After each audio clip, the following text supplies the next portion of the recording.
on n'arrivera pas sans les uns et les autres à concevoir le monde de demain. Le monde qui demande à ce qu'on partage les espaces publics, à ce qu'on partage les lieux culturels, sportifs, etc. Tout doit se faire en concertation et faire comprendre au grand public que ce qui est bon pour nous est bon pour tous. Colmar a aussi fait le choix, lorsqu'on fait des rénovations de voiries ou d'espaces publics, de choisir des pavés sciés. On a une obligation de couleur et de tenue parce que Colmar intramuros c'est quand même très ancien. On est lié par les demandes de la DRAC et des Bâtiments de France sur la qualité environnementale. Là on est vraiment dans le cœur de la ville, la partie la plus ancienne de Colmar commence ici en gros.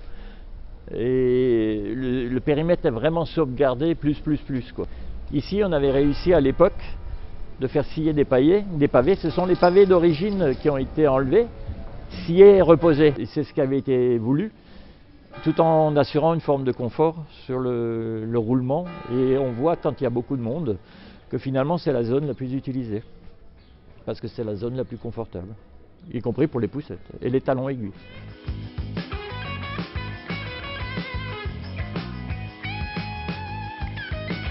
Ce qui est aussi assez intéressant, c'est qu'en matière tactile, pour une personne malvoyante ou une personne aveugle, c'est une bande de cheminement identifiable. Ça, c'est un exemple type d'une adaptation qui permet de conjuguer la partie esthétique est demandée par la DRAC et les Bâtiments de France pour préserver le patrimoine, mais en même temps répondre aux normes d'accessibilité qui permettent un passage minimal de 90 pour les fauteuils roulants, les poussettes et les gens en béquilles. On a l'impression d'avoir deux ports symétriques et dans la réalité, nous avons un panneau, voilà, un panneau tiercé.